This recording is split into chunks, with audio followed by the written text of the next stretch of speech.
Hello lovelies, in this video from a slightly different location we're going to be going through the third AQA GCSE English Language paper 2 that we've written for you, so you can have a really good go at answering these questions and then look at how we've structured the answers so that you can improve for the real exams. Hello everyone, today we are looking at an AQA paper 2, this is practice set 3, so there are 2 others for you to go and look at and practice if you so wish. Now as usual you've got just some information that it's worth knowing on the front. So we've got 1 hour and 45 minutes for this paper. You have 2 sections, section A and section B, and you are advised to spend about 15 minutes reading through the sources that will help you answer section A. Now you'll see at the bottom that you get 40 marks for section A and 40 marks for section B, so you want to divide your time up about an hour on section A including the reading and answering the questions for 45 minutes and then 45 minutes for section B solely on that one extended writing question where you are writing your own non-fiction piece. Now what we're going to first do is just look at the assessment objectives that you are gearing yourself towards so you know what you're aiming for, and then we'll have a look at some of the questions and the reading that we've got coming. So here across both papers you can see there that there are 6 assessment objectives. Straight away I'm going to cross out AO4 because that only applies to paper 1. So in that case we've got 3 assessment objectives for section A, so that's across 4 questions, and then we've got 2 AOs just for 1 question with question 5. So just quickly we'll have a look at AO1. And AO1 is essentially all about understanding explicit and implicit information. So that's the obvious stuff and the more subtle stuff. And it says for bullet point 1, I can identify explicit and implicit information from the text. So just what I was saying, showing understanding, and you can spot it and find it yourself. You've got I can interpret it, so that's you actually making sense of it and again understanding it. I can select facts from text, so that's picking up your quotations, and then I can combine evidence from text, so that's you using your evidence to build an explanation ultimately. Now with AO2 this is all about your analysis of language and structure. So with the first bullet point it says I can explain how writers use language and structure to achieve, affect and influence readers. So it's their choice of words, their choice of methods, imagery, kind of figurative language, with structure the way the text is actually built to intrigue you or interest you and to create any kind of suspense or tension or an element of surprise perhaps. So you're exploring those things and the impact they have on readers ultimately. It's the same there really with I can comment on, so again you're exploring those ideas. It says I can analyse, so go much deeper with those ideas. It might be that you zoom in on a particular word or phrase or method. And then finally I use appropriate subject terminology to support my views in my writing, so that's just backing up all of that analysis and that explanation with you really showing off the terms that you have learnt in your time studying English. Things like simile, metaphor, asyndetic list, shifts in focus, any kind of terminology that applies to the analysis of language or structure ultimately. We've also got AO3 which is all about comparison, specifically for question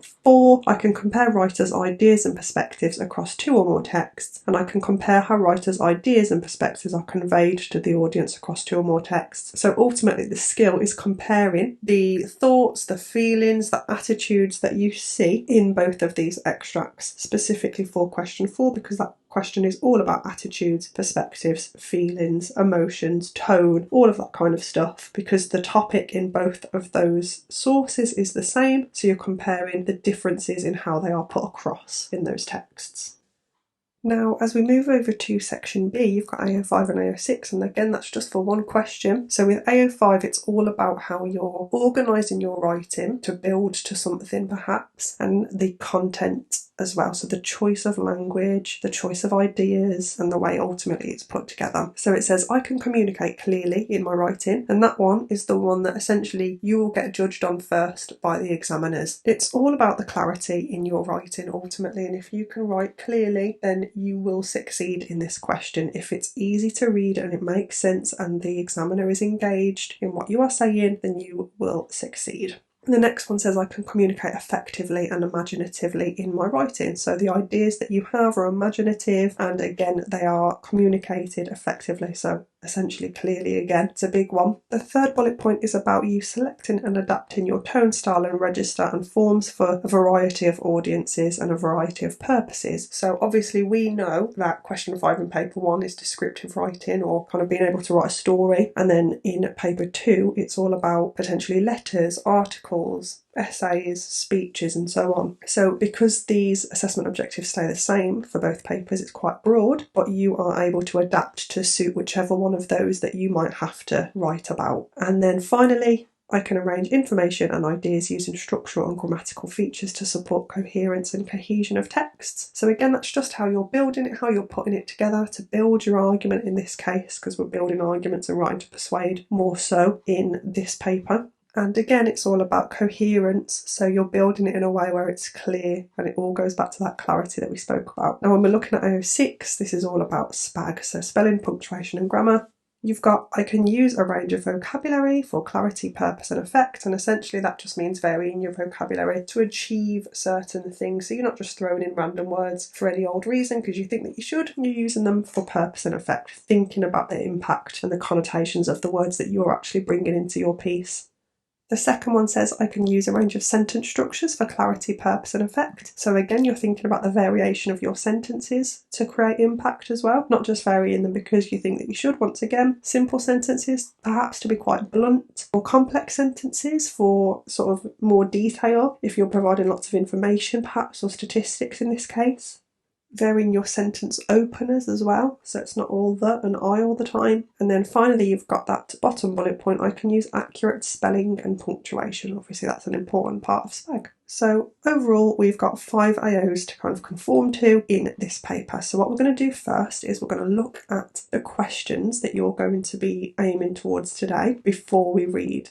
Now the reason for that is because when we're reading those extracts for the first time, you've actually got 2 in paper 2, so you've got to be a little bit quicker because it's annoyingly the same amount of time as paper 1. So by looking at these questions in advance, you kind of know what you can be looking out for when you're reading those extracts for the first time, making some really brief annotations just to help you when you go to those questions to actually write them. Now if we look at question 1, it says look at source A from lines 1 to 10, choosing 4 statements below which are true. Obviously we can't do much with that one until we've actually read it, but just so you can see there, it's a 4-mark question, one that should be really quick. You just tick the boxes and we know that we need to look at lines 1 to 10 for these true statements. For question 2, looking at source A and source B, using details from both sources, we're writing a summary of the differences between the fires. So when we're looking at this question, we know it's all about differences, and when we're reading, we've got to be looking out for those differences as well. Now this one's worth 8 marks, so we want to be looking for about sort of 2 to 3 comparative points really, and it's worth just kind of keeping note that we only need to infer here. We don't need to analyse any of those differences, we're just spotting them and maybe inferring from them as well. We've got question 3, looking at source B, lines 39 to 61. How does the writer use language to show the devastation caused by the fire? Now when we're looking at source B, we can draw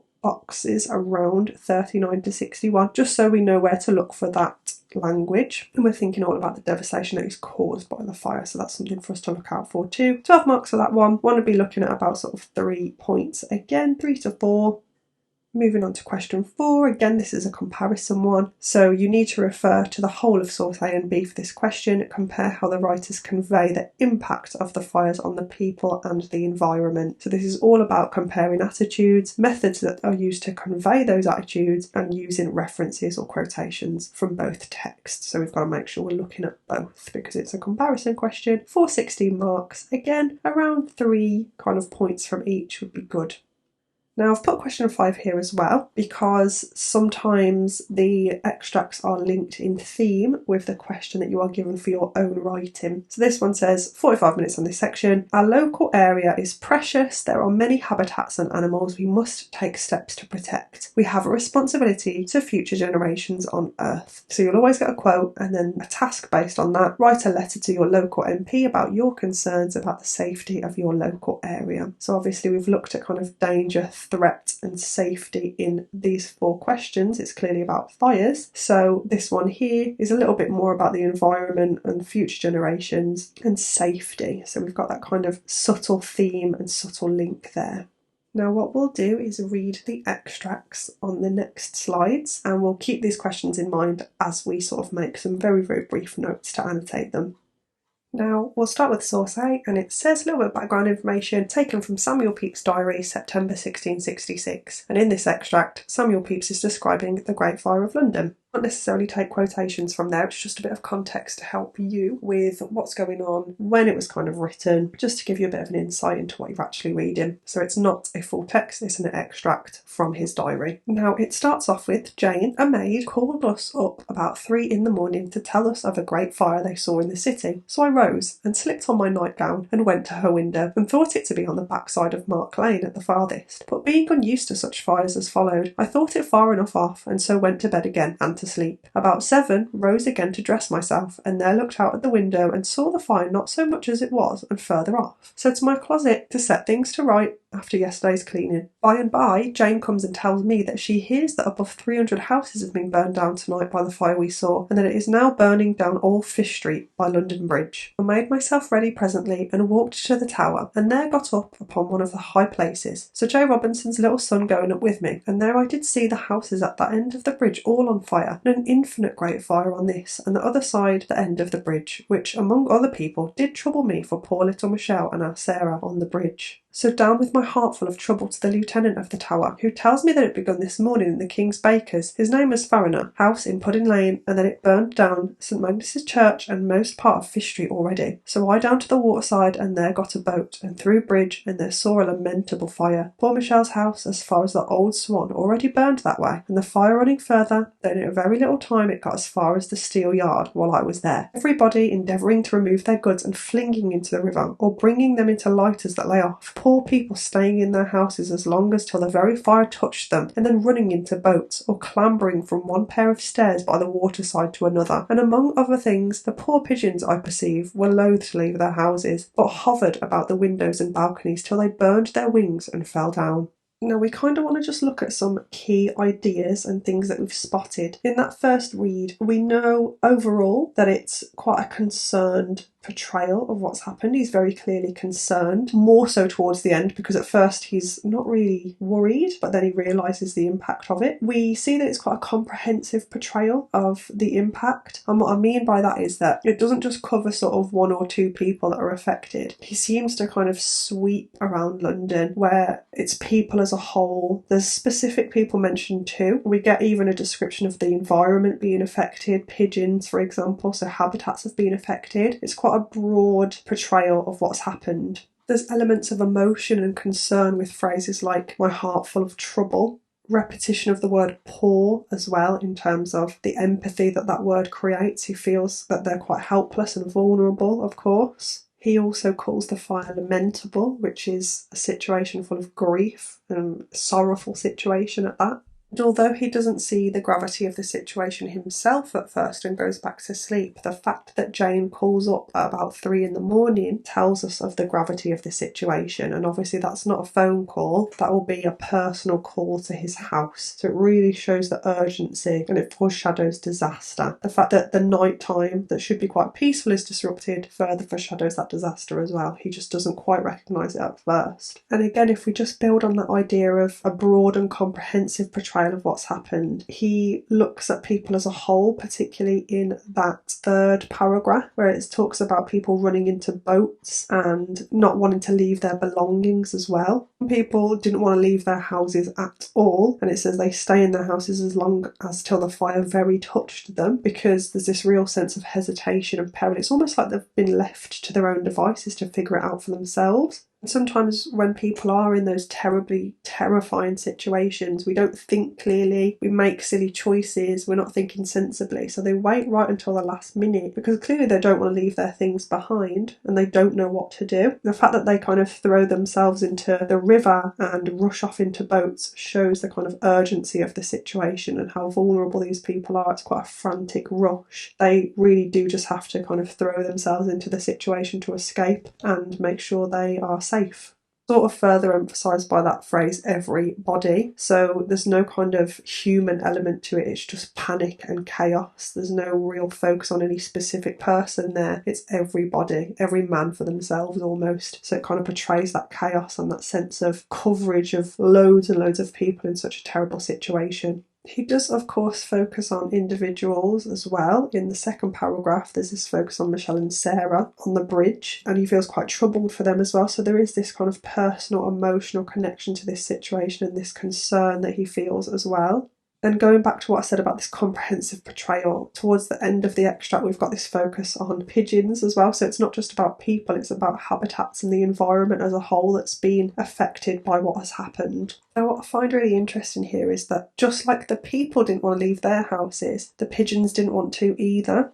It says, I perceive were loath to leave their houses. So these pigeons were hesitant and didn't want to leave their houses either, which is very similar, of course, to the people. So you've got this kind of anthropomorphic description there, which means having kind of human characteristics. So it's almost used there, that mirroring is kind of used to highlight the fact that this fire has universal implications. It's affected not just people, but animals, creatures, the environment too. The fire doesn't discriminate, it's really, really far reaching. Now we've had a look at a few key ideas there, so let's have a look at source B, and hopefully as you're reading, you'll be thinking about similarities and differences between how these fires are portrayed, because that's going to help you later on. Okay, this one's a little bit longer. This is our more modern piece of writing, and it is a non-fiction newspaper article titled Tragedy Strikes, Suspicious Fire Engulfs Scottish Hotel in the Dead of Night. It starts off with, in the early hours of the morning, a harrowing incident unfolded in a picturesque Scottish town of Ballet when a fire broke out at a local hotel, leaving several people with serious injuries and raising suspicions of foul play. The incident, which has sent shockwaves through the community, has drawn the attention of authorities and concerned citizens as they seek to unravel the cause of the inferno that threatened the lives of hotel guests and staff.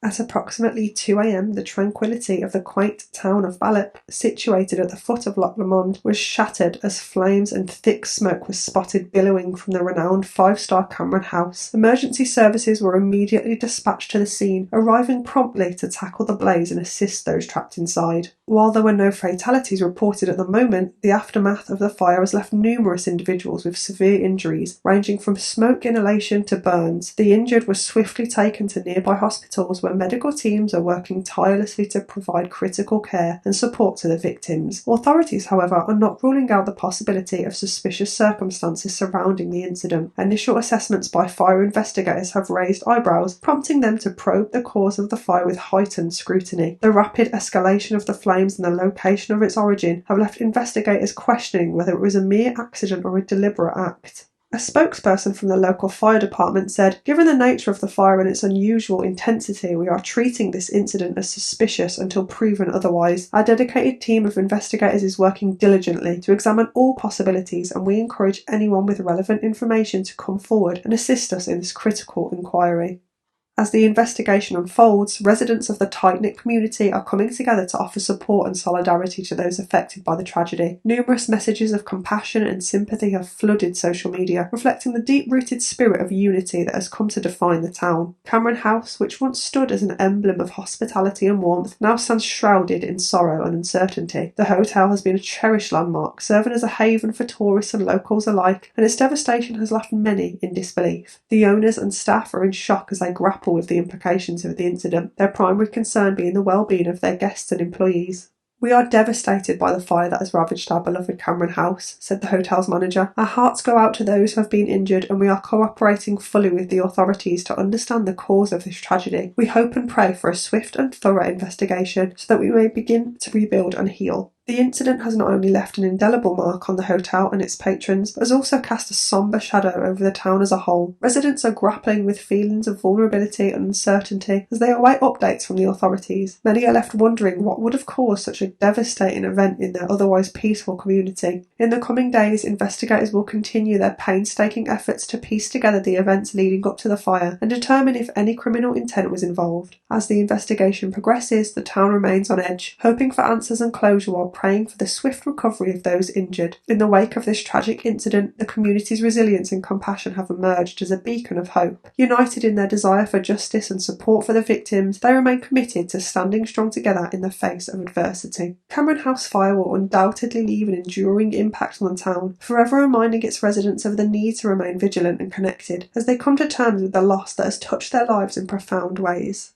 Now, just looking overall at Source B, generally it's less emotional than Source A was. It's more detached in terms of it being a bit more investigative. It's an overall kind of view, much more like an outsider's perspective of the situation, whereas for Samuel Pepys it was a lot more personal because he went out and looked himself. Here, there are no fatalities, but there were injuries, and there's a lot more suspicion in this source as well. There's a lot more focus on kind of potentially who might have caused this and how it might have happened. And there's a lot of uncertainty, which makes it kind of more terrifying. You've got phrases like suspicion of foul play. Later on line 20, you've got suspicious circumstances surrounding the incident. And then you've also got this idea of a painstaking effort to piece together events leading up to the fire as well. Many are left wondering what could have caused such a devastating event. There's hope for a thorough investigation, so the whole way through there's this real sense of uncertainty. Only merely a report on the event itself rather than the events kind of following in terms of what's actually caused this situation. Now, one thing that does stand out to me is that there's a clear sense that emergency services were swift and quick to help here, again with that idea of a painstaking effort, and in comparison to Source A, there's no actual formal investigation there. What they have to do is deal with it themselves, removing their goods and flinging themselves into the river. Obviously here, emergency services were quick, swift and supportive, and actually really emotionally kind of invested in fixing the problem too. You do have some really quite emotive language in here despite being a detached piece of writing. We've got words like shattered and billowing in that second paragraph to describe the flames and how they kind of tore through this hotel. We can zoom in more on those words later, but the word shattered for me is metaphorical of the kind of shattered community that's happened as a result of this fire. And again, even though it is really detached, there is an emotional impact on people surrounding Cameron House. So perhaps not the writer themselves bringing in their own personal emotion, like in Source A, but there is a lot of focus on the emotion of people that have been directly affected. We've got phrases like seeking to unravel, threaten the lives of hotel guests and staff. Over on the right hand side there's this focus on messages of compassion and support and solidarity in a tight-knit community. We've got this phrase emblem of hospitality. That's what Cameron House is. So in other words, a symbol of the community and unity that happens in the town of Balloch. And then you've got that contrast that where it once stood, it now stands shrouded in sorrow and uncertainty. So we've got this feeling of uncertainty again. It kind of keeps re-emerging that theme throughout, where it was kind of previously this symbol of unity. Now that it's burnt down and it's in this real state, you've got this sense that it's a heavy and oppressive atmosphere in the town itself because no one knows what's happened. Something that they all loved and respected and valued has been destroyed and they don't know why. There's a focus on the devastation and grappling with the implications of this incident. They can't believe it, there's disbelief, and there's hopes and prayers for swift investigations as well to rebuild and heal. So this sense that they've been broken and injured, not just the people that were literally injured, but being broken more metaphorically or emotionally from the events that have taken place as well, just the wider community wanting to heal following this event. Towards the end of the source, you get this real sense that people will stop at nothing to discover what's happened. Again, that idea of painstaking efforts, people hoping for answers, but despite that uncertainty, the community's resilience and compassion have emerged as a beacon of hope. So you've got that metaphor there, beacon of hope. There's this sense of direction, this guidance, this resilience, this unity, despite the tragedy. And again, that's kind of reinforced with the idea of remaining committed to standing strong together in the face of adversity. So there's this real sense of togetherness in this really tight-knit community that's been sort of affected by this. Final paragraph finishes off with the idea of remaining vigilant and connected as they come to terms with the loss that has touched their lives in profound ways. Now that's quite a sombre and poignant ending in the sense that it reminds these people that where they were quite innocent before and quite naive in the fact that they were never going to get hurt or affected by anything so awful in such a small and lovely quiet town. Actually, what they've realised is that they're never safe. It's quite a dark ending in the sense that they'll always have to remain vigilant now. So it's almost kind of this sense of feeling quite on edge ultimately towards the end. Now, what we're going to do is move on to question 1 and have a look at some of these ideas and putting them into our responses. Okay, looking at question 1 then, we are looking at source A from lines 1 to 10, choosing 4 statements which are true. So we've got 4 marks, 4 points to choose from. And it's worth noting just before we do this, obviously I'm just going to tick these. I might put T or F as well. But actually there are quite specific instructions that you need to follow to make sure that you are achieving those 4 marks. So in the paper, it might ask you to colour in a circle, for example, and then if you change your mind, there are really specific instructions for that too. So please just make sure you read it. It's going to look a little bit different than it does on this particular screen. Now I'm going to read all of these first, and the reason for that is because sometimes you might see one and think, oh yeah, it's definitely that one, and then you'll read more and think, actually, no, I think it's that one. So we've got A, Jane is the name of Pepys' maid. B, the fire started at 3 a.m. C, Pepys was sleeping when Jane told him the news of the fire. D, Pepys couldn't sleep once he had seen the fire. E, Jane tells Pepys that 400 houses have burnt down. F, the fire has burnt down London Bridge. G, the fire is burning down Fish Street. And H, Pepys was initially concerned by the fire burning in the city. Now I'm going to explain why each of these are true or false, because some of them are a little bit tricky in the way that they're worded. Now A, this is a nice easy one. Jane is the name of Pepys' maid. Yes, it says Jane, brackets, a maid, called us. So yeah, definitely. B, the fire started at 3 a.m. It doesn't actually say it started at 3 a.m. That's just when Jane calls to visit them about it. So presumably it's been going on for a lot longer than that for her to have noticed it and then gone to their house. So that's a no, that's false. Now C's a bit of a weird one. It says he was sleeping when Jane told him the news of the fire. It's that word told that makes it quite confusing. He was asleep when she brought the news of the fire. It is true. It's just maybe that word told that makes it a little bit more confusing. It's true. And obviously that's why I say read them all first, because when you look through you'll see that others aren't true, so it must be this one. He was asleep when she came, ultimately. Now D says Pepys couldn't sleep once he had seen the fire. He does actually go back to sleep after his initial sort of concern. Then he realises maybe it's not so bad, or he thinks it's not so bad, so he does go back to sleep. That one's false. E, Jane tells Pepys that 400 houses have burnt down. That's false, it's 300. The fire has burnt down London Bridge. That's again false. It doesn't say that it's burnt down London Bridge at all. It talks about some of the streets by London Bridge. G, the fire is burning down Fish Street. That's one of the streets by London Bridge. Yes, that's true. And then Pepys was initially concerned by the fire burning in the city. So this is one where you've got to be a little bit careful again. It is true because he was initially concerned enough to go and wake up and have a look out of the window. Then he kind of feels better because it feels quite far off, so he goes back to sleep, and then he realises the gravity of the situation in the morning and is more concerned again then. Now it's quite common for students here to get sort of 3 out of 4 because of the way that some of them are worded, so make sure that you read them all first. That's why I did that, so you can whittle down the ones that are definitely false, and you've got to be able to reason with yourself for these statements. So by reading them all first, you can reason with yourself, like I was just doing. No, there was 300 houses that burnt down. No, it wasn't on the bridge, it was streets nearby like Fish Street. So just be really careful with those. Now let's have a look at the correct answers on the next slide. Okay, so here we have the answers A, C, G and H. So those were the true statements. We've got 4 marks for this question.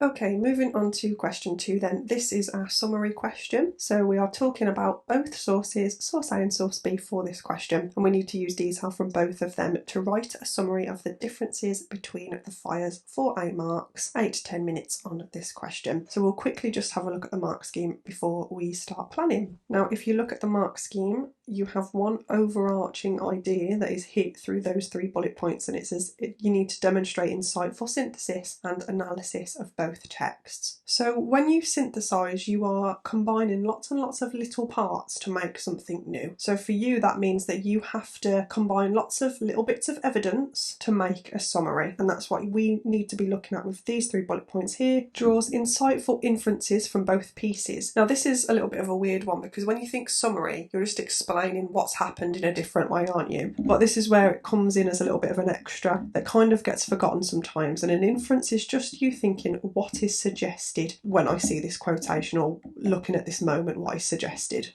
So as a quick example, you might have seen the quote in source B that says 5 investigators have raised their eyebrows. What that means is they're suspicious about something. So that's an inference that I have made. That is what is suggested by that quotation. The next bullet point says chooses relevant references and textual details pertinent to the question's focus. So in other words, you are using quotations and references from the text related to the question itself. So we're looking at differences between the fires. Obviously fires occur in both of these texts, so we need to make sure it's all about fire, nothing else. And then the third bullet point highlights discerning differences between the texts. Your question asks you to look at differences between the fires. So this one, so long as you are answering the question, you will hit anyway, depending on the level of complexity at which you do it, because obviously you've got level 1 basic differences, level 2 minor differences, level 3 distinct, and then level 4 discerning, just meaning it's really, really clear differences. You might have picked out ones that maybe aren't so obvious to the sort of average reader as well for level 4 answers. That's what grade 9, grade 8 even is, being a lot more original and thoughtful than most people. Now, the way that I would see this in terms of how to kind of put it together in writing is imagining making your point using a quotation or a reference and then using an inference as well, or making an inference. So imagine it as PQI. However, I don't want you to do it just as 3 separate sentences, because sometimes that can be really, really rigid. You could infer and embed a quotation in your initial point anyway. And actually, the best questions or the best responses tend to embed their evidence within their explanation and within their sentence. So do try to do that, and I'll show you what that looks like, obviously, in our response as well. I'm sharing this structure with you so that you don't forget that that's how you can hit the mark scheme, specifically with the inference bullet point. You make your point, you give a quotation or reference, and then provide an inference, what is suggested, and then of course you do that with both texts as well. Okay, so the first thing that we're going to do is just a very, very brief plan. And the first thing that you should be thinking about, even before you write down any of the quotations that prove it,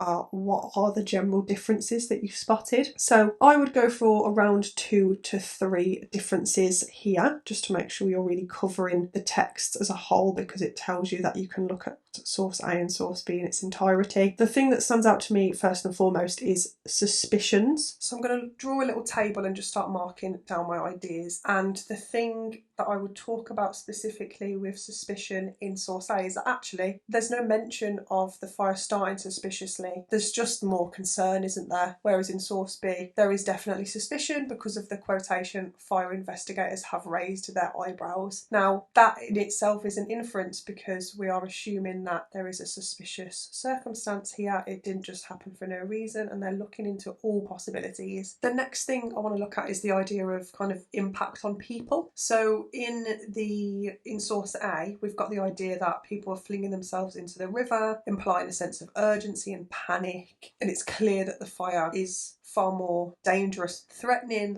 than peeps originally thought. However, in source B, we've got the fact that there were injuries as well, so people were impacted in that sense. And then finally, I want to look at the difference between investigation and effort. Now, in source A, it's kind of just every man for themselves, saving their belongings, evacuating their own homes. There's not really a mention of a formal investigation, of course, because of the time period. There's not really emergency services. But in source B, there's a really swift response from emergency services, and it's their painstaking efforts that kind of assist with discovering what's happened and obviously helping the injured as well. Now, you'll notice that those are quite brief. Of course, this is an 8-mark question, so I don't want you to be writing out massive plans for this. This is simply just to show you how quick my thought process was here, because you can expand on the inferences in your writing. It doesn't need to go any further than references and inferences, really. You want to avoid, and I'm going to say this now, you want to avoid analysis, because you can save that for question 3 and 4. This is quite literally just AO1 skills, so what we said about implicit and explicit information, obviously for both texts, so you've got that element of comparison as well. You're saving AO2 for question 3 especially, because that's where you're analysing language. This is just making inferences. Do not fall into the trap of wasting your time zooming in on words and structural features and kind of similes and metaphors and whatever else in this question, because you do not get marked for it. It's a waste of time. Now I'm going to show you on the next slide what this looks like, and you'll see there is no language analysis.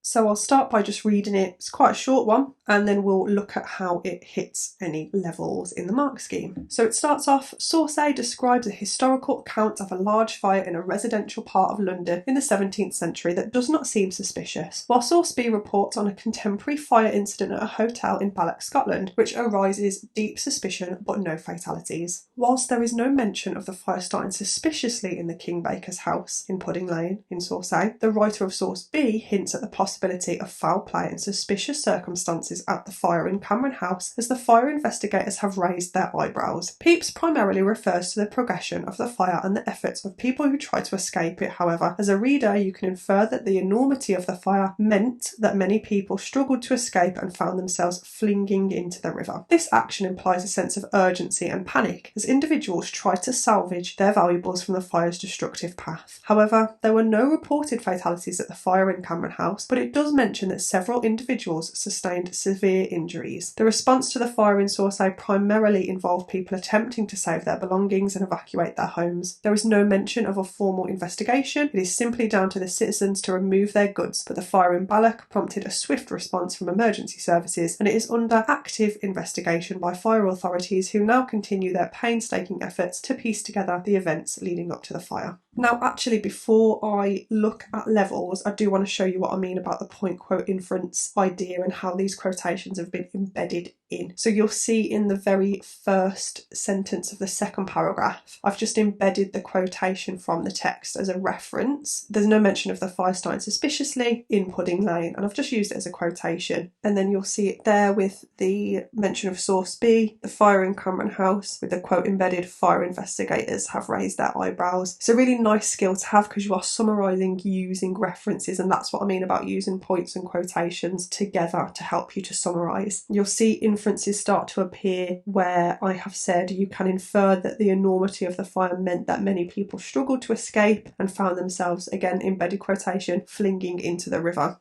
So because this question is a summary, you are using evidence within your summary, so embedding it within your summary, and it's a really, really lovely skill to have, not just for this question, even in other questions across your literature answers as well. That'll be really, really wonderful skill for you to have because it just looks more professional as well. It shows that you've got a flair for constructing those sentences. Now, as we look at levels, let's start off with that introduction. Said this before, but what's really nice about this, any kind of comparison, is just kind of covering it as briefly as you can with a little introduction. Now, obviously this is only an 8-mark question, so it's not the end of the world if you are conscious of time, but just a sentence or two to really kind of establish the differences overall is really handy because it shows your examiner that you're comparing, and it's a nice thing to practice. So even if it's just something like source A does this, whereas source B does this, and it's just a real brief kind of overview. And that's what summaries do, they give you an overview, so it's a nice way to open. Here I'm going to put that at level 2 because they've established the main differences and there is clearly kind of an attempt at doing so straight away. As we move a little bit further on, we've got the inference about the possibility of foul play with the quotation, fire investigators have raised their eyebrows. That's a clear inference. It's considering the language and the inferences that come with that language as well, so it's using references to assume what is happening in this extract. It continues on with more kind of level 3 inferences, the bit where it says you can infer that the enormity of the fire meant that many people struggled to escape and found themselves flinging into the river. That word's supposed to say meant there. And then it goes further, this action implies a sense of urgency, however,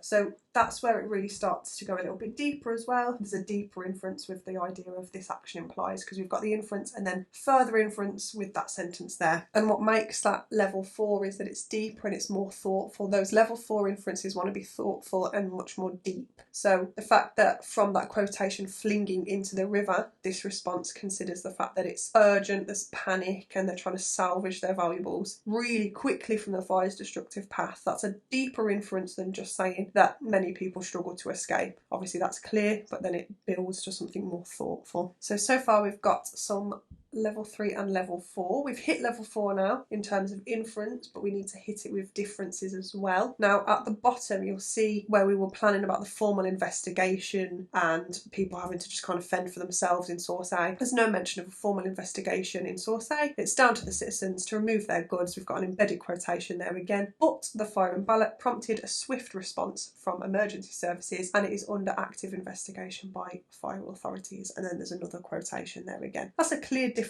in the sense that we've got the people in source A fending for themselves but a swift response in source B, and that's well spotted in this response. That's a clear difference. I wouldn't put it at level 4 because I wouldn't say it's thoughtful, but it's definitely clear. It's clear that there's a difference there, and that's been emphasised in this explanation, so we can put that at level 3. Now we've got some level 3 features and level 4 features, so we'll just have a look at the mark scheme on the next slide to decide where exactly we would put it. Now if we just take a look at these bullet points, let's see where we are. Bullet point 1 says draws insightful inferences from both pieces. We marked level 4 inferences from source A and source B, so we can tick that one. Second bullet point says chooses relevant references and textual details pertinent to the question's focus. Yes, they're all about differences between the fires, so we can certainly tick that one from both of the sources as well. The third one says highlights discerning differences between the texts. Now actually, if you look back, we only marked level 3 differences, where it says at the bottom of level 3 points out distinct differences between the texts. Yes, there are distinct and clear differences, definitely, but discerning, not quite. We didn't maybe kind of hit that one quite, so we're going to put this at 7 out of 8. Moving on to question 3, let's just take a look at the mark scheme once again. Now this time you have 12 marks available to you, and this is all about a language analysis, so it's really important that you know what you're aiming for here and how it's different to question 2. Obviously there was no language analysis in that response, that's not what it's asking you to do, whereas this one all about language analysis. So we've got 12 marks for this question, 12 minutes approximately, absolutely no more than 15, and we've got an overarching idea again there where it says demonstrates in-depth and insightful comprehension of language in level 4. So essentially what that's asking you to do is closely explore. It says demonstrates in-depth and insightful comprehension. So insightful meaning really thoughtful and carefully considered comprehension of language. And we do that through, again, these 3 bullet points. Examines the effects of the writer's language choices. So you're considering real detailed and closely explored analysis. You're thinking about the impact on readers, what we are meant to imagine or think because of the deliberate choice of words or phrases or imagery or kind of figurative language that the writer has used.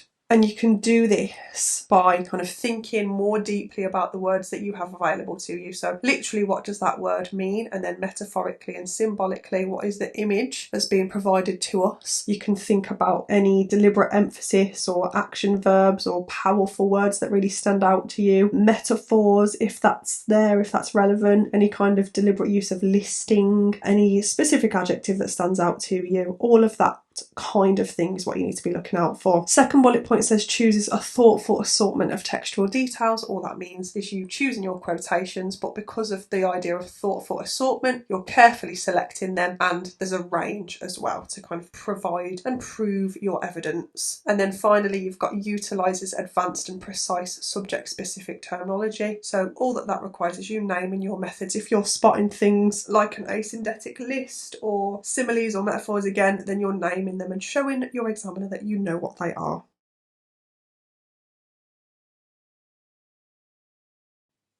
Okay, let's get straight into planning then. We're looking at source B lines 39 to 61 only. I would highlight that and again draw boxes around it if you need to draw boxes around it, because it's so important not to forget to select your evidence from these sections. If you do, you will not get marked on anything where you've missed that. It's part of the question, and answering that question means that you have to select them carefully and appropriately from where it tells you to.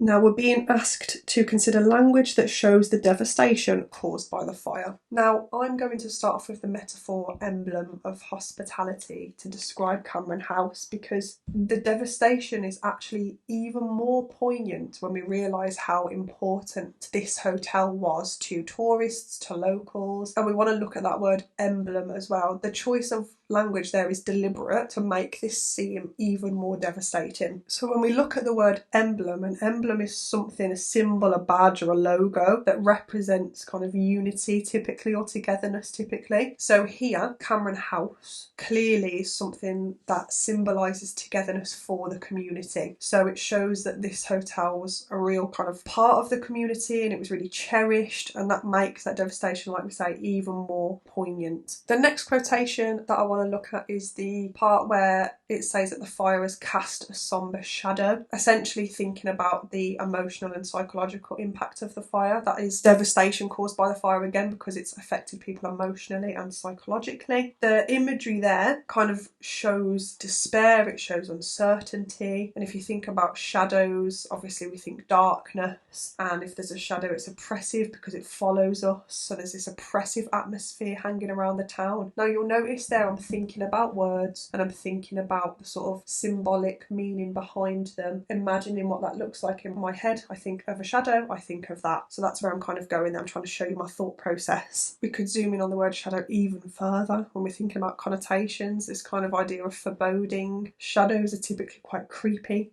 Think horror films, for example. So in this situation, it kind of links to the uncertainty because no one knows how this fire occurred as well. So it links to that uncertainty as well, if we think about it as a more kind of symbolic idea again. That darkness isn't just a physical thing, but it's a symbol of the uncertainty about the future ultimately. They don't know what's going to happen. They don't know who's going to get caught, if anyone's going to get caught, if it was suspicious, and so on. Now again, with devastation, we don't just have to think about the sort of physical impact on the building itself. We know that that's been sort of ravaged and destroyed, but when we're thinking about the effects on the community and the devastating impact on the community, obviously they did not expect this in their quaint little town. So we could look at that phrase, shrouded in sorrow and uncertainty as well. And again, there's words to zoom in on there that allow me to think of things and see things in my head. That word shroud. Now, if you study A Christmas Carol, the Ghost of Christmas Yet to Come is shrouded in this deep black garment, and a shroud is traditionally associated with covering and concealing and hiding things, much like that ghost is concealed and hidden, you can't see his actual face, and it's often used in the sort of context of death and mourning. You can look at that word on Google and see that too. So if you're using that word here, shrouded in sorrow and uncertainty, we're thinking about that concealment and hiding things. It's almost as if the town is again concealed from the truth. They don't know what's happened. And if it's connected to the idea of death and mourning as well, the town is in a state of mourning and they don't know how to feel about it. They're devastated. It's almost like they're grieving the loss of this beautiful hotel. So again, that really shows us the devastation of the fire, because it feels like a tragic and devastating loss. Okay, let's get straight into reading it then. I think this one is a little bit longer, so I'm going to mark it as I go this time. And it starts off with, overall, the writer effectively uses language to convey the profound sense of loss, shock and uncertainty experienced by both the hotel and the community, making the devastation caused by the fire palpable to the reader. That's quite nice. Again, we've got a brief introduction kind of capturing the bigger picture. Put it at level 1 because obviously that's not enough. That's not actually analysing language specifically. It's just kind of a broad overview. Let's see how it continues. The writer refers to Cameron House as an emblem of hospitality and warmth, which shows that the hotel is not just a business but somewhere of cultural significance, an integral part of the community's identity reflective of the town's values. Furthermore, an emblem often serves to unify or bring people together under a common symbol or idea. In this case, Cameron House may have played a unifying role in the community, bringing tourists and locals together in the shared experience of its hospitality. The writer alludes to the hotel's long-standing role in the community, perhaps suggesting that it has been a cherished institution for generations, making its devastation all the more poignant. Now, you've got this clear understanding of language here where it talks about the idea that by using that metaphor, it shows that this place was of cultural significance, a real part of the community's identity, reflective of the town's values. That's a real clear understanding of that phrase there. And then it zooms in even further with the metaphor and how it's typically a kind of symbol or idea of togetherness when we use the word emblem. And this is what I mean about kind of what does the word mean, and then go further with it. So in this case, Cameron House plays a unifying role, which makes it even more poignant when it's destroyed. That's really perceptive and thoughtful because it's developed. It doesn't just kind of say what generally this metaphor means. It zooms in and thinks, well, in this context, this is what this metaphor shows. So what does it mean? And then in this context, what does it show? That's a real great way to make sure you're hitting level 3 and level 4. Next, it says, in addition, the writer paints a vivid picture of the aftermath, with phrases like cast a sombre shadow, which helps readers visualise the emotional and psychological impact of the fire on the town's atmosphere. This imagery reinforces the sense of despair and uncertainty. The aftermath of the fire has left a dark, heavy and oppressive atmosphere hanging over the town. The reader can almost see the town enveloped in darkness and feel the weight of the situation. The adjective sombre conveys a sense of deep sadness, seriousness and lasting effect of the fire on the town's mood and psyche. The noun shadow often carries connotations of uncertainty and foreboding. In this context, it hints at the uncertainty and anxiety that the town's residents are experiencing in the wake of the fire. It implies that the darkness is not just a physical presence, but also a symbol of the uncertainty about the future. Now again, it's a nice carefully selected quotation because there's lots to zoom in on. Aiming to choose quotes where you know you can really pick it apart. Those are the quotes that you want to be looking for. So it zooms in on the word sombre, conveying a deep sense of sadness and seriousness, and then the word shadow, like we said in the plan, carrying connotations of uncertainty. And again, in this context, it hints on the uncertainty that the town's residents are experiencing, and the darkness of a shadow links to the darkness of uncertainty about the future as well. So nice phrase to use if you're stuck with kind of really picking apart imagery like that. This is what it means generally. In this context, it means this. So that phrase, in this context, is a really helpful one. Again, the bit that hits level 4 is where it starts to pick it apart with sombre and shadow. The bit above it where it talks about generally it being quite dark, heavy and oppressive is level 3. It's clear analysis because it shows what that phrase generally means, and then it really picks it apart with the words sombre and shadow. That's really thoughtful again in terms of symbolically this is what it represents. And then we've got finally the writer uses evocative language and symbolism to convey the depth of sorrow and the overwhelming sense of uncertainty that pervades the community, inviting readers to connect with and reflect on the devastating effects of the tragedy. The phrase shrouded in sorrow and uncertainty suggests that the town and its surroundings are enveloped, covered or concealed by an atmosphere of sorrow and uncertainty. A shroud is traditionally associated with covering and concealing, often used in the context of death and mourning. By using this word, the writer symbolically suggests that the town is in a state of mourning and that the tragedy has cast a figurative shroud over it. Readers are encouraged to imagine the emotional toll of the fire and the challenges faced by the community. Now again there, we've got once again that idea of this is what the phrase means. Shrouded in sorrow suggests that the town and its surroundings are covered and concealed by sorrow and uncertainty. That's the general idea. In my head, that's what that quote makes me think. And then I go further and prove exactly how it makes me think that with, well, a shroud is traditionally associated with this. This is what it means, or this is what it is. And again, in this context, or actually I've phrased it by using this word, the writer symbolically shows this. So it goes further once again. The idea of the quote and then the words that have given me that idea. And I've said that the town is in a state of mourning and the tragedy has cast a figurative shroud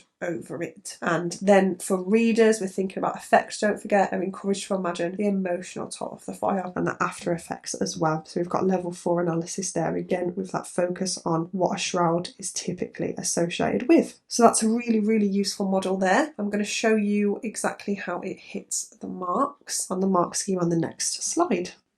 Okay, so looking at the mark scheme then, we have 12 marks available to us. We know we've hit level 4, so we're looking at level 4. And we've got examines the effects of the writer's language choices. Yes, I showed you exactly how that was done. And it was done with a similar process 3 times over. Looking at the word and its kind of literal meaning or uses, and then how is it significant in this context or in this text. So yes, we can tick that one off. There's a process of making it more developed. I would certainly recommend you doing it that way for language language analysis in paper 1 question 2 and paper 2 question 3. So we can tick that one. Chooses a thoughtful assortment of textual details. Yes, we've got a lovely range and they're very carefully selected, like we said at the start of this question. You're choosing, and your aim is to choose quotations that allow you to really pick them apart. Think quotations that have imagery there that you can really zoom in on as a metaphorical or symbolic kind of analysis. Really helpful for those top marks. Tick that one. And then third one, utilises advanced and precise subject terminology. Yep, we identified all those metaphors and the kind of symbolic meaning of them. We talked about a figurative shroud, lots and lots of focus on symbolism and connotations. There were lots and lots of words there that you've learnt in English, so subject terminology is a certain tick as well. So for that overall, we've got 12 marks.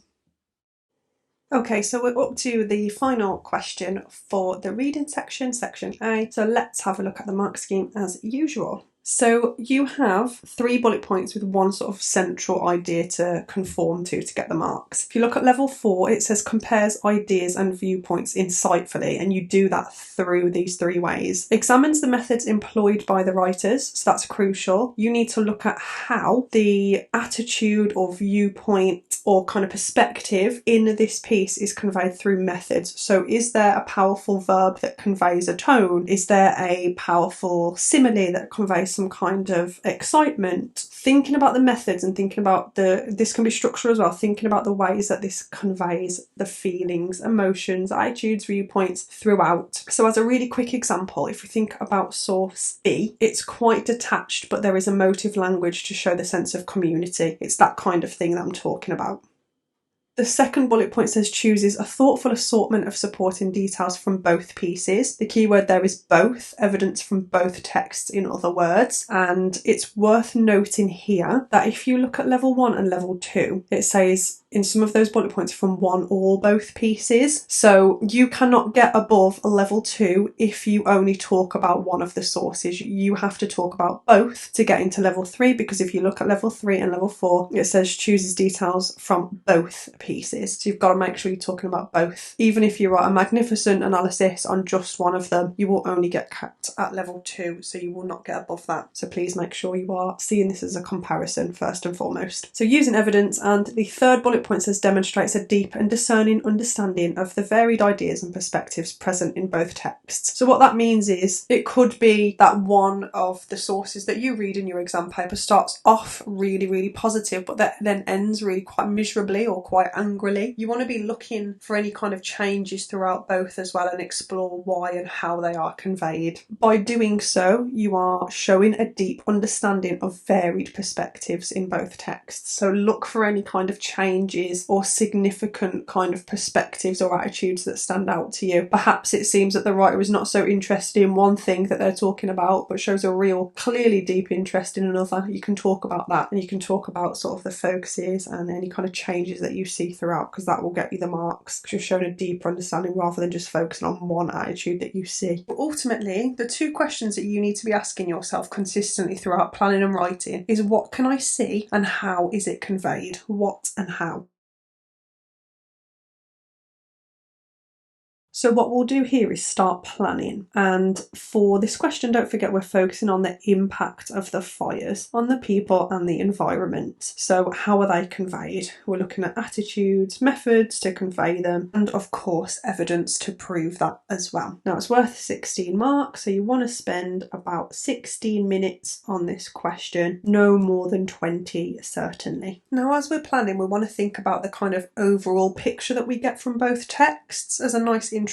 It doesn't need to be longer than a sentence or 2 really, but it's worth just kind of showing that you're going to be talking about both texts right from the get-go. So something that really kind of stands out in terms of the comparative points in both. Basically, I would say that Samuel Pepys' diary is very comprehensive in terms of it focusing on both people and the environment. In The Great Fire of London, it looks at kind of chaos and fear and so on. But then in source B, you've got the idea that it's very emotional for the people surrounding Cameron House, but the writer themselves are very detached from the situation. It's more investigative, and they don't really kind of delve into the environmental consequences themselves. So that's a difference straight away. Source A does, but Source B doesn't focus on environment. And by just capturing that general oversight of the sources, you can then go on to prove what you're saying later on. It sets yourself up nicely to explain those points further. Now, I'm going to draw myself a little table, and I'm just going to note down some of the things that kind of stood out to me in Source A first and foremost. Now, what I would say is immediately, Pepys expresses the fact that he wasn't really aware of just how much the fire was a problem at first, and then it later turns into real worry for the safety of specific individuals like poor little Michelle and our Sarah. And you've got words like poor to convey that sort of concern as well. The fact it's so specific makes it really poignant. There's a little bit that I mentioned earlier when we first read it that I do want to bring back as well. The bit where it starts off with Jane calling us up about 3 in the morning to tell us establishes the immediate kind of onset of the fire. It happened out of nowhere. It's in the middle of the night, so it's very disruptive to something that's very normal and peaceful. It ultimately creates this sense of urgency and foreshadows the disaster. He actually doesn't really kind of observe just how dangerous it was at first, because he goes back to sleep,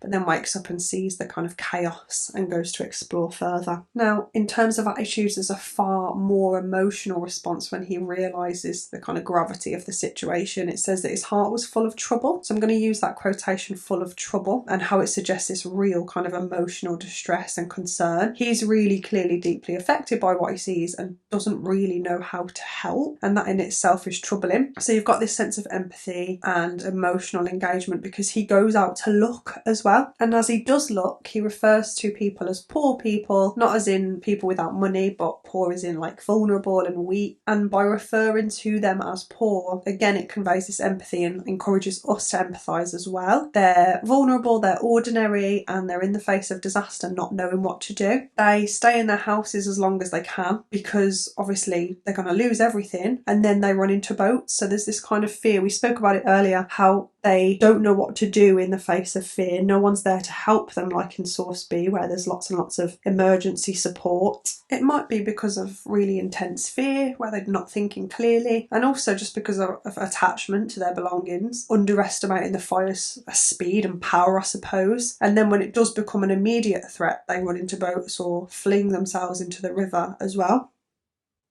And again, that's conveyed by Pepys to really capture the kind of chaos and destruction that he's watching around him, quite helplessly as well.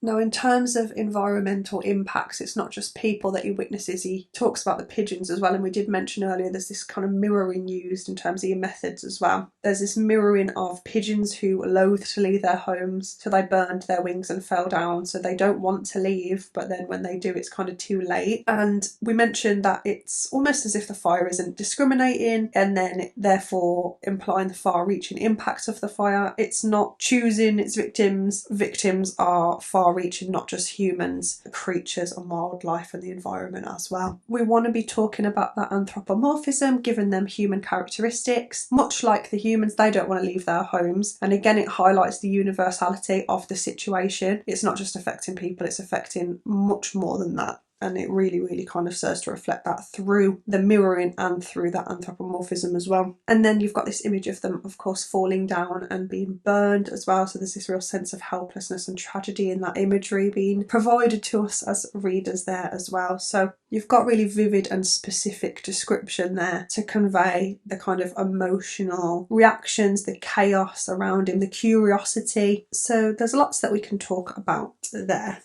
If we move on to Source B, these are a couple of things again that stood out to me. It's a more modern news report ultimately, so it's a lot less emotional in terms of the writers' perspectives themselves. It's more investigative in its tone and it's very objective, and by that I just mean it kind of gives an overall picture of the events in a quite straightforward manner. However, the tone is still very sombre, and by that I mean it's respectful to the victims, and it's quite clear that through this piece of writing the people of Cameron House and the people surrounding around in that area are really quite troubled and devastated by what has happened. Now that is conveyed straight away through the opening with the quotation quaint town, and that quaint town is shattered and there are billowing flames. So there's this really sudden and disruptive nature conveyed through that deliberate choice of words there. This quaint town, making it sound really kind of vulnerable and peaceful and beautiful, has been attacked quite abruptly with words like shattered and billowing. It's really powerful verbs there. And what's really nice is we can talk about metaphorically the use of that word shattered. Their peace has been shattered, their feeling of security has been shattered as well, so we can go deeper with that method. And as a little tip here, when you're analysing language, if you're thinking about imagery, a really nice way to think about that is, what does that word actually mean, or what does that image actually mean? So what does the word shattered actually mean? And then step back and think, well, what does it mean for the situation that we've got here? So shattered obviously means broken, and in this case, metaphorically, the people in this situation are broken too because of what's happened. They are broken, their peace has been broken, their peace has been shattered. So think bigger with imagery that's being used, or metaphors or anything like that. There's also a real clear state of shock, and that's implied all throughout, this sense of confusion and dealing with the kind of after effects of it, who actually caused it, what actually caused it. So the quotation grapple with the implications implies this sense of uncertainty as well. So if you're grappling with something, and again this is me thinking about the word and what it means that you're dealing with something and it's quite a struggle. So it implies that they are really struggling to come to terms with understanding the situation. So there's a real mental toll taking place here to make sense of what's going on and what's gone on. What I would say stands out in comparison though is there's a real concern for guests and people that have been affected and injured, whereas in source A, he obviously clearly cares, but there's not this massive community kind of effort, or at least it's not been described there. It kind of seems like it was every man for himself in the immediate and urgent survival that was required, but here there are people that helped. Now, the extract finishes on a much brighter tone as well than source A. Source A ends on that sombre tone with the pigeons falling, ultimately kind of showing the disaster that took place. But here, despite a disaster obviously occurring, what brings them all together is this spirit of the community. So we've got this metaphor of a beacon of hope, and again we want to be picking out methods that we know we can talk about. A beacon implies guidance and direction, we said that earlier, so it kind of shows that unity is providing them a sense of direction, and resilience, this kind of collective determination that we talked about before. That's further emphasised by standing strong together, and the word committed. There's this real sense that despite how serious the situation is, they'll overcome it with this sense of togetherness. So there's a real focus on that towards the end as well in terms of the perspectives and attitudes that we can see. We've got our plan. We're going to bring that all together to have a look at on the next slide.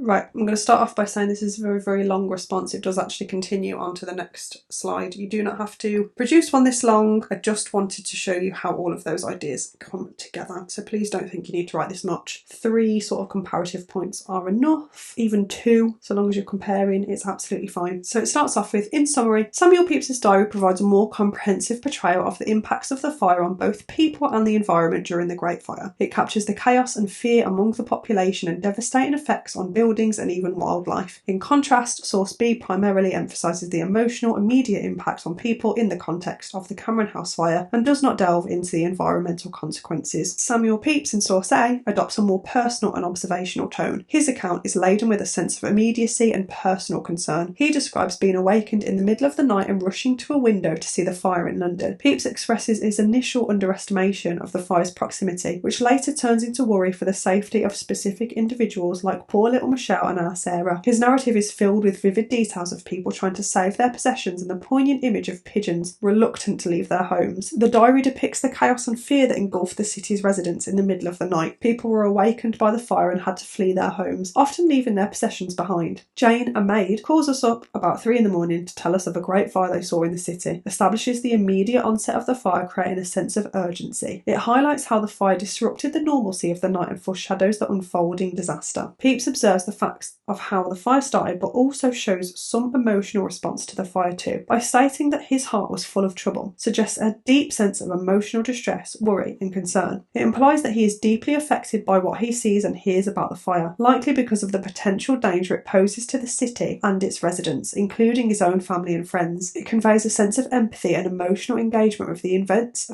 unfolding around him. Pepys highlights the fear and hesitation of ordinary people faced with a catastrophic event. He refers to the poor people staying in their houses as long as until the very fire touched them, and then running into boats. By referring to the affected individuals as poor people conveys empathy, but also suggests that these were likely ordinary citizens, perhaps without the means or resources to easily escape the fire. It emphasises their vulnerability in the face of the disaster. The fact that the people would rather stay in their houses as long as until the very fire touched them emphasises the perilous situation they were in. It suggests that they clung to their homes until the last possible moment, possibly out of attachment to their belongings, or because they underestimated the fire's speed. However, when the fire became an immediate threat, they had no choice but to abandon their homes and seek refuge. Running into boats implies a frantic rush to escape the advancing flames. This underscores the urgency and chaos of the situation. Pepys' account captures the destructive power of the fire on the environment. He describes the rapid spread of the flames, the burning of houses and the destruction of landmarks like St Magnus Church and Fish Street. In addition, Pepys refers to the environmental impacts of the fire too. Even innocent creatures like pigeons suffer and perish due to their attachment to their homes. They loathe to leave their homes till they burned their wings and fell down. Pepys uses this description to emphasise the indiscriminate and far-reaching impact of the fire, touching not only humans' lives but also the natural world. The pigeons' reluctance to leave their homes mirrors the behaviour of the human residents described earlier in the passage. This anthropomorphic description suggests that even animals have a sense of attachment to their habitats. It underscores the universality of the fear and uncertainty caused by the fire. The use of the word burned is especially poignant as it connects the pigeons suffering directly to the destructive force of the fire. The image of them falling down evokes a sense of helplessness and tragedy. Pepys conveys the impact of the fire through a combination of vivid description and his own emotional reactions. His tone evolves from curiosity to concern, creating a sense of empathy for the victims. He doesn't explicitly argue a point, but rather presents a personal account of the unfolding tragedy. Right, now as we look through, there's just a couple of things that I want to point out and how we're kind of hitting the mark scheme progressively as we go. Now obviously this isn't finished. There is more on the next slide that looks at source B. This is the cover of source A. It starts off with that kind of general coverage in the introduction that we spoke about in our plan, just kind of references both texts, summarises the question, it makes it clear that we're answering it. So it's a nice way to start if you've got time, 1 or 2 sentences. The next bit says that source A adopts a more personal and observational tone. So there's reference to tone and method. It's about how then we kind of explore that. That is the important part.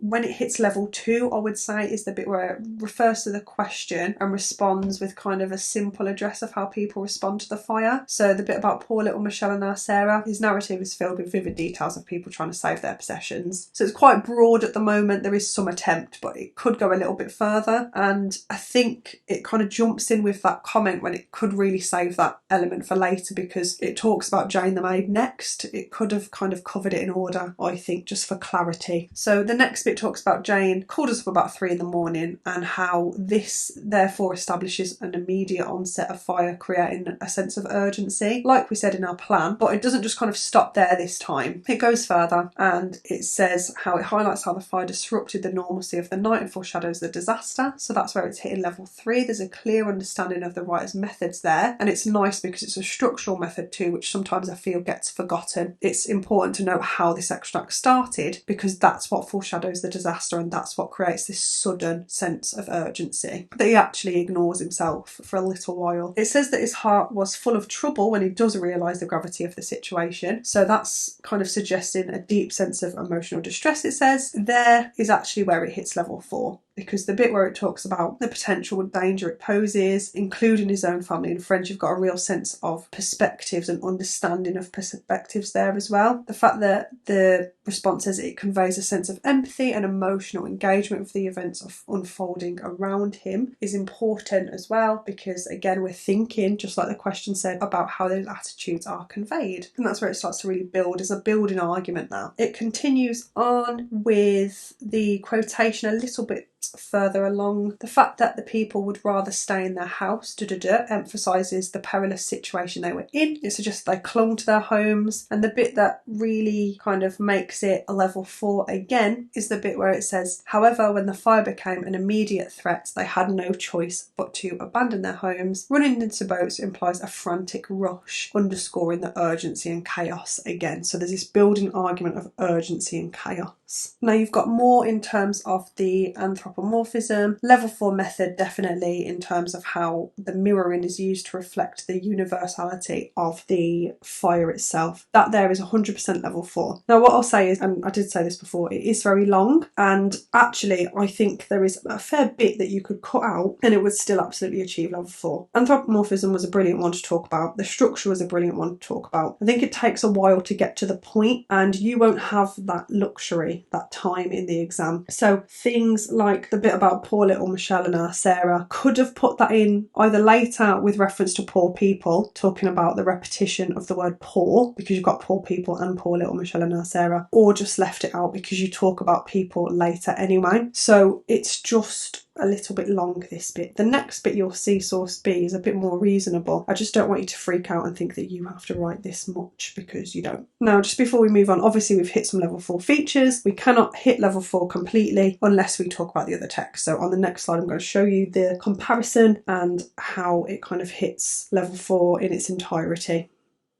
So here it starts off, in contrast, the contemporary news report about the Cameron House fire adopts a more detached and investigative tone. The writer maintains a level of objectivity, focusing on facts and authorities' responses. They describe the incident, the response of emergency services, and the injuries suffered by victims in a straightforward manner. The tone is sombre, reflecting the seriousness of the situation. In contrast to Pepys' diary, Source B does not delve deeply into the environmental impact of the Cameron House fire. Instead, its focus is on the immediate human impact, the response of emergency services, and the investigation into the cause. The news report opens with the fact that the quaint town was shattered as flames and thick smoke were spotted, and this conveys the sudden and disruptive nature of the fire. The use of words like shattered and billowing flames creates a vivid image of the chaos and terror that abruptly engulfed the peaceful town. It suggests that the fire was shattered the sense of safety and serenity that the residents and guests had been experiencing. The writer then goes on to mention the severe injuries and the range of harm, including smoke inhalation and burns suffered by some workers, which underscores the physical suffering experienced. It conveys the immediate and painful consequences of the incident. The writer then starts to delve into the emotional toll on individuals, particularly the owners and staff. They are in a state of shock and grapple with the implications, implying a sense of difficulty and uncertainty. When individuals or a community are said to be grappling, it implies that they are not easily coming to terms with or understanding the situation. It reflects the internal struggle and mental effort required to make sense of the implications of the fire. Their primary concern for the well-being of their guests and employees illustrates the depth of their worry and responsibility, emphasising the human connection at the heart of this tragedy. The writer ends their piece by capturing the positive and resilient spirit of the community. They refer to the people as a metaphor of a beacon of hope, conveying a sense of optimism and inspiration. The word beacon implies guidance and direction, indicating that the community serves as an example of resilience and unity. This demonstrates a collective determination to address the consequences of the incident in a fair and compassionate manner. The phrase "standing strong together" underscores the idea of solidarity and mutual support. It suggests that the community is not fragmented or divided, but is resolute in facing the challenges brought about by the fire. The word committed implies a long-term dedication to maintaining this unity and strength. Overall, the writer adopts a serious and compassionate tone to convey the gravity of the situation and the impact of the fire on individuals and the community. While there is a sense of sorrow and concern, there is also a focus on resilience and unity. Now, that comparative paragraph at the start there, really nice to see phrases such as in contrast and instead, because then we know it's a comparison and it makes it very clear. And it's really quite detailed in its ideas as well. The idea of maintaining a level of objectivity and considering the tone and seriousness of the situation. And it's really detailed in terms of how Source B does not delve deeply into the environmental impact. Obviously it talks about pigeons in Source A and the effects surrounding the situation, but it's more on the immediate human impact as well, which is a really kind of clever and detailed point to make. So we can put that in level 4 for in terms of comparison. Obviously it needs to build on that towards the end as well. Now, because we've already hit level 4 in terms of analysis, I'm just going to show you more level 4 examples rather than things that I would consider to be level 3, like the bit about severe injuries. The bit where it says grapple with implications and the bit about the metaphorical idea of being shattered is really, really nice. So you have where it says said to be grappling, it implies that they are not easily coming to terms with their understanding the situation. So it was kind of the advice that I was giving in the plan, where you have to kind of consider the meaning of words and then link it back to the situation itself. So in this case, it reflects the internal struggle and mental effort required to make sense of the implications of the fight. So it's really nice in terms of literally this is what the word means, and then metaphorically or symbolically this is what it suggests. And then again, you've got that focus on that metaphor of a beacon of hope as well. In terms of subject terminology, it's really solid by this point. We've had lots in terms of anthropomorphism, metaphors, and the kind of structural features that have been used as well. So there's been lots, it's been really solid. We've got this idea of beacon of hope conveying a sense of optimism and inspiration. And again, what does the word beacon actually mean? And then what does it mean in this situation? It's a collective determination to address the consequences of the incident in a fair and compassionate manner. And then it just kind of continues to reinforce that argument with further evidence to prove that as well. Now, don't forget the mark scheme also discusses the range of varied perspectives and attitudes throughout. And obviously, because this one talks about how it ends and how it ends on this positive note despite it being such a serious situation, this response has picked up on that, and that's really, really effective as well. So if we look at the mark scheme then, compares ideas and viewpoints insightfully by examining the methods employed by the writers, certainly does that. There's some really, really high level ones and really, really thoughtful analysis as well. Chooses a thoughtful assortment of supporting details from both pieces, definitely. There's a range of evidence that we planned for, and it's important that you do that. And then finally demonstrates a deep and discerning understanding of the varied ideas and perspectives present in both texts. So this is brilliant in the sense that we spotted the changes, and that's what you've got to be looking for, the changes as well. You can't just say that the whole of source B is positive when it's just the end. So that's the kind of stuff you need to track and identify to really hit level 4. So this response is 16 out of 16. Really good example for you to kind of keep hold of.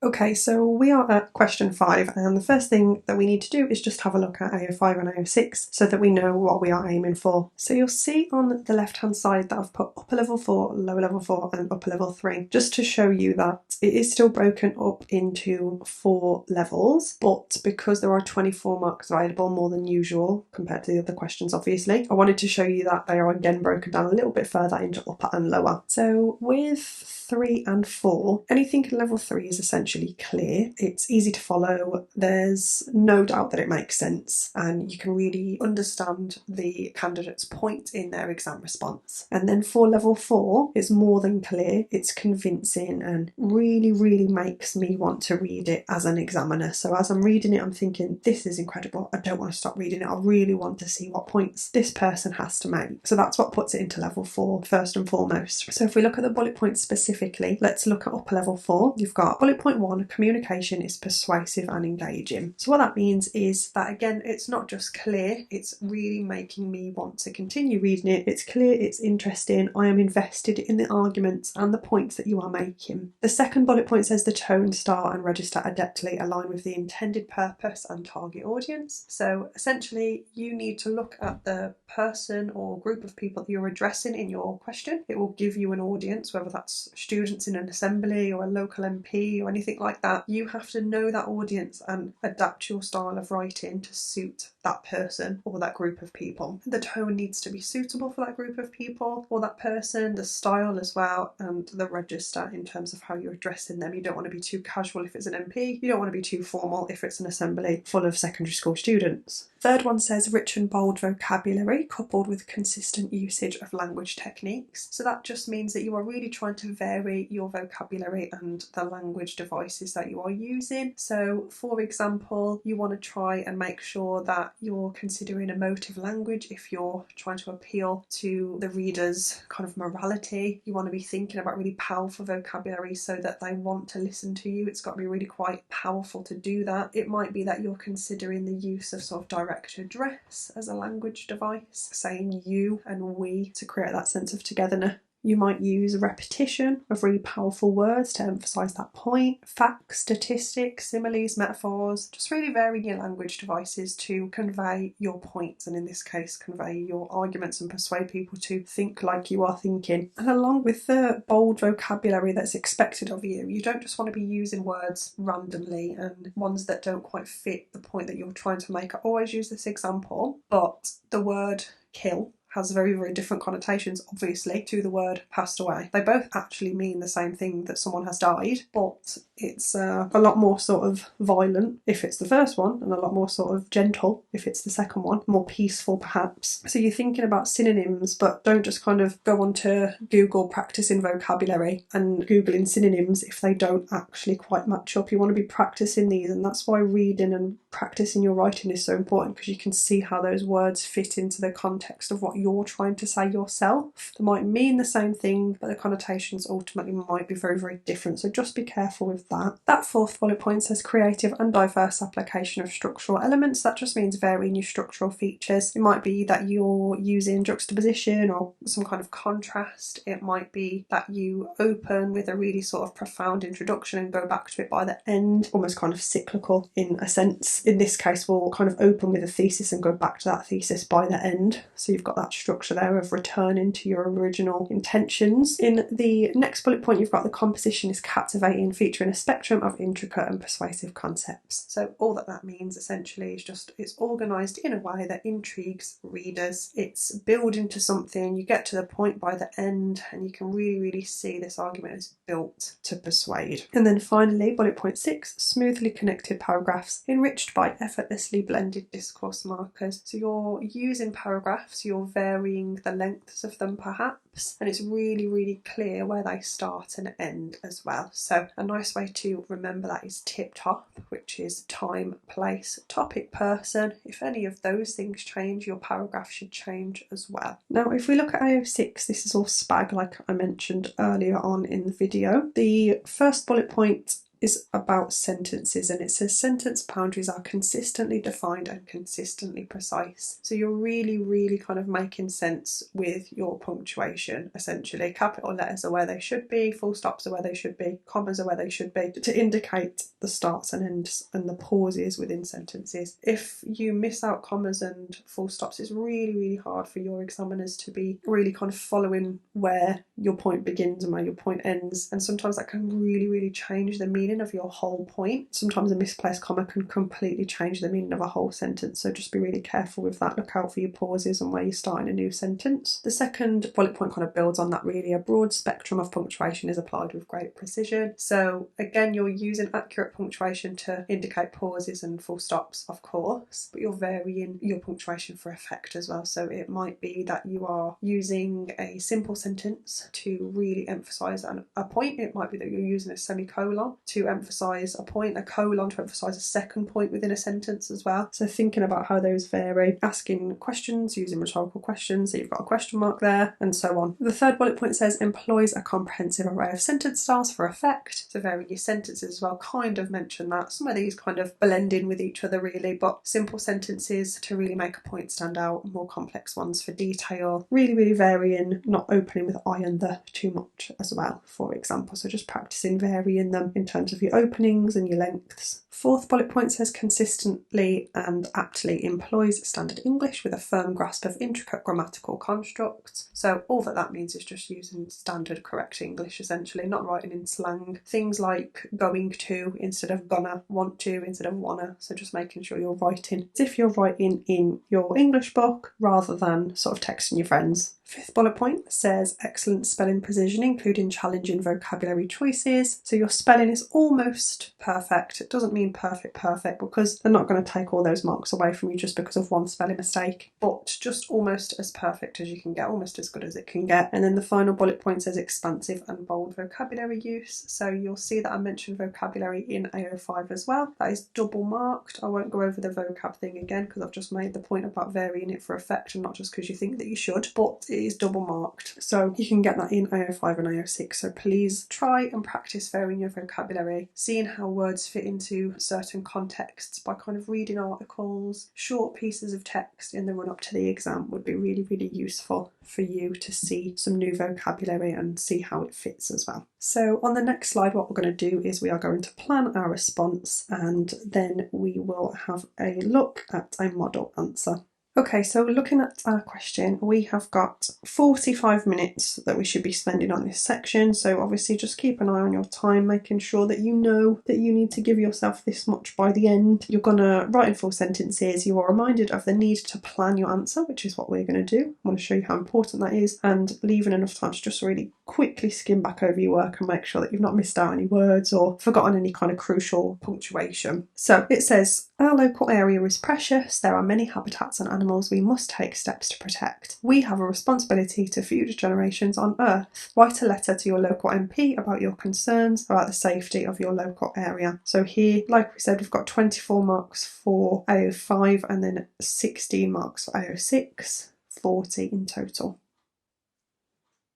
Now the first thing that I would like to do is just mark out MAP. What that stands for is mode, audience and purpose, because that should be the first thing you are thinking about when you read these questions. The mode is the kind of type of writing that you're being asked to do. The audience is obviously who, and then the purpose is what you're actually writing for. So our mode is, in this case, a letter. Our audience is our local MP, and the purpose is voicing our concerns about the safety of the local area. Now, you might not actually have any concerns about the local area that you live in. However, you have to pretend that there are concerns. You have to do that for the sake of this question. It might be on a topic that you're not particularly interested in, but you just have to lie. You have to lie. Pretend that you are the most passionate person in the world about this subject. Now, because we're writing to a local MP, we want to keep the problem to something that they can actually tackle. If we ask them to do something too big, it's not likely that this letter is going to be taken very seriously, and obviously we're trying to keep it realistic. So we want to focus on our local area. We're going to go with Bristol. It can be your local area, you can make one up if you so wish, but it's just keeping it sort of realistic. A local MP isn't going to probably be able to tackle something as big as the carbon footprint of this whole country.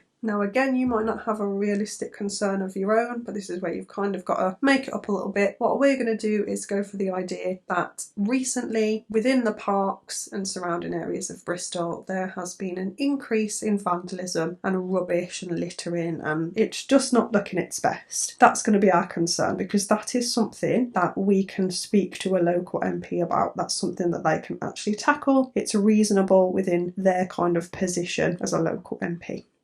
So you want to be thinking of a reasonable concern for you as well if you're going to attempt this question before looking at the model that we have as well. So moving on, as for an introduction, we're going to do the same as what we've done in the other two videos. We're going to use GST for our introduction, and what that means is a kind of general statement about the topic that you're going to address in your writing or letter in this case. A little bit more specific, so it might be the specific place that you are talking about. I'm going to go for a place called Barton Fields, and then thesis, that's T for thesis. Thesis means the kind of argument that you're going to be making, and essentially I'm going to go for the argument that Bristol has this kind of well-deserved reputation as a really beautiful green city with a vibrant community, but at the moment we're just letting ourselves down. So these are the things that we're going to address in the letter, and then obviously that gets people interested. In our case it's our local MP, because they're thinking, yes, our city is lovely, how could it be better?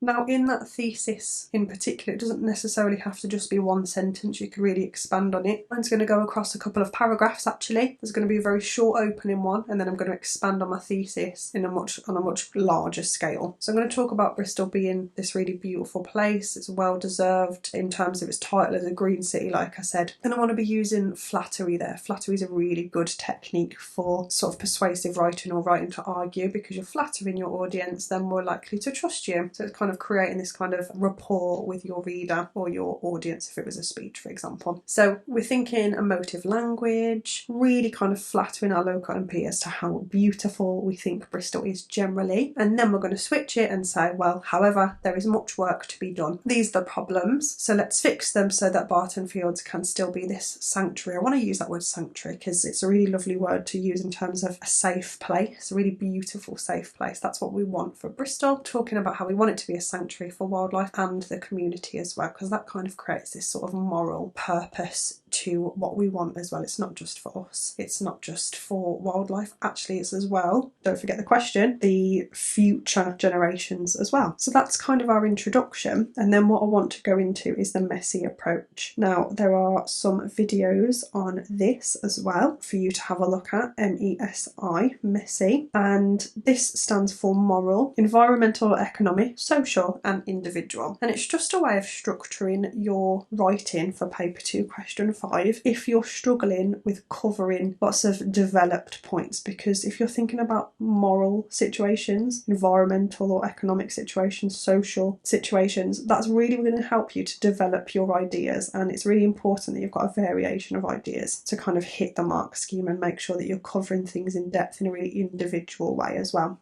If you're covering ground like that, covering all of those kind of elements, whether they're moral or social or whatever, it really gives you a strong argument because you're covering lots and lots of ground, covering lots and lots of bases, and it leaves little room for someone to come back at you and say, well, what about this? Because you've covered lots of different elements. Now, I do want to make it clear actually that you don't just have to kind of do one paragraph on moral elements, one paragraph on environmental and so on. It doesn't have to be like that so that you're stuck at 4 paragraphs, because it can be really effective to have a 1-sentence paragraph or a really short paragraph. So don't think that that should have to limit you. You want to be thinking about how paragraphs stand out. Don't think of them as paragraph by paragraph structures. Think of it as a way to ensure that you're covering lots of ground, like I said. So if we start off with moral as our kind of first point, or our first argument, not necessarily paragraph, we're going to be thinking about MP's responsibility. Don't forget, in our introduction of our ideas, we've been saying that Bristol's great, but it still could be better. So this is where we bring in the idea of, as an MP, it is your responsibility to do this, to look at this, and we want to be really, really kind of appealing there to our MP with really, really emotive language and show just how passionate we are that it's a better place and that he or she should be passionate too. So we might be using words like, an MP's responsibility extends beyond just doing this. I want you to be an advocate for doing this, and an advocate is a person who kind of stands for something on behalf of many others. You want to be using direct address there as well, so I'm going to be using like words like you and we. It's your duty to do this, or it's your role to do this. It's important that you do this. Words like preserve and protect for alliteration, the idea of preserving and protecting our local environment, that sense of togetherness again as well, so it's a community issue, and that really builds into that kind of moral purpose that we're hoping that we can elicit from our reader, our local MP.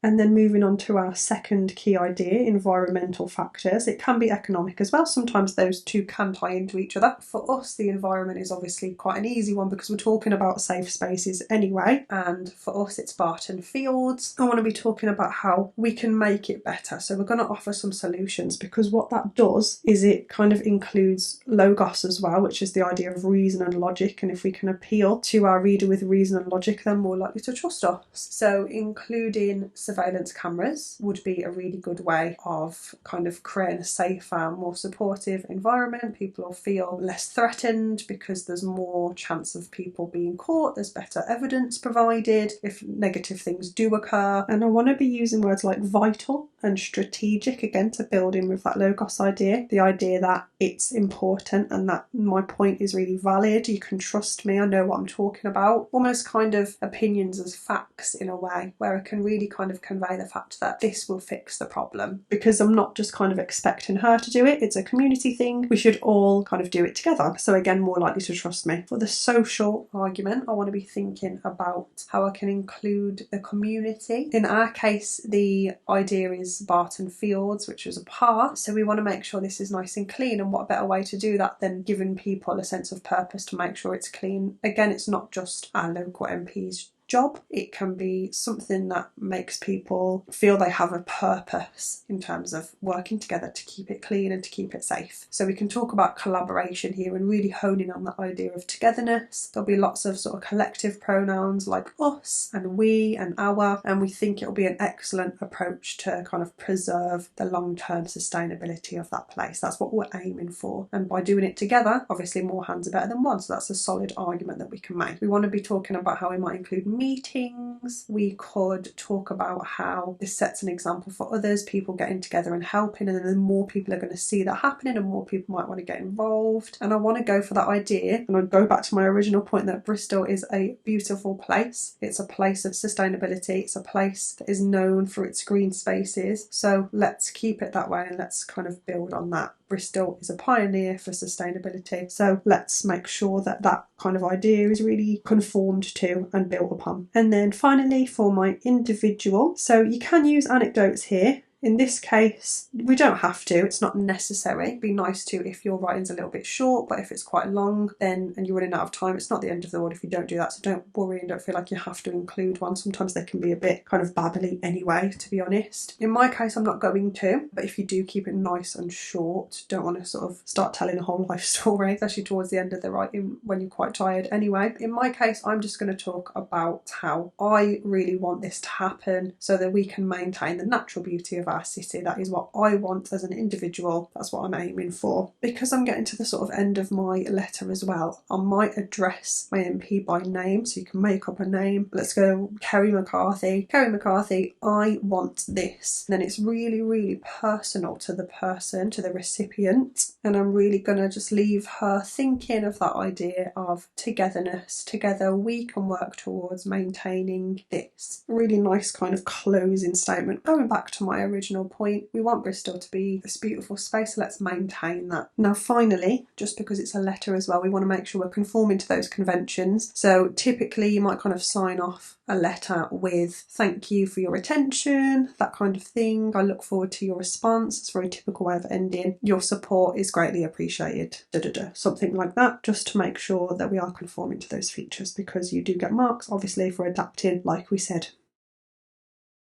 Okay, so we're going to have a read of it and we'll mark it bit by bit, and the first thing I want to point out is the address in the top right hand corner. So we have there a typical convention of a letter. Obviously you don't need to write your full home address, you can just make it up or just potentially put your school there. You can just pop 2 lines in as well, it doesn't need to be any longer than that. Typically we've got about 4 or 5 lines in our address, but 2 lines is fine. Got a date there as well, and those always go on the right hand side, and your person that you are writing to always goes on the left. So you can see there it says Dear Kerry McCarthy. So don't forget those little features, make sure you revise that just in case you have to write a letter in your exam itself. Now it starts off with Dear Kerry McCarthy, I am writing to you as a concerned resident of Bristol, and I would like to express my deep concerns regarding the safety and environmental issues affecting our local area, particularly Barton Fields, and to urge you to take action on these matters. Bristol's reputation as a green city is well deserved, owing to its vibrant community and the remarkable strides taken towards environmental sustainability. Its proactive approach towards reducing its carbon footprint sets an inspiring example for cities around the world. The decision to restrict diesel cars from entering the city centre is a significant step towards achieving cleaner air and a healthier environment for its residents. By implementing such a policy, Bristol demonstrates its dedication to improving air quality and combining the adverse effects of vehicle emissions on public health and the environment. This action aligns perfectly with Bristol's ethos of innovation and sustainability, showcasing its determination to make bold and necessary changes to ensure a brighter future for its citizens. However, there is still much work to be done, and recent developments have raised concerns about the safety and cleanliness of our local parks, specifically Barton Fields. Our local area is truly precious, and it holds a unique place in the hearts of Bristolians. Barton Fields has long been a sanctuary for both wildlife and the local community. It provides an essential habitat for various species and serves as a recreational space for residents to connect with nature. However, in recent times there has been a noticeable increase in vandalism and the accumulation of rubbish within the park. This not only poses a threat to the local environment, but also diminishes the quality of life for those of us who live nearby. So just looking at the introduction first, obviously we have addressed the person that we're writing to. It can be a nice idea to kind of find out a real local MP's name as well. It looks very impressive, and we've got that idea there of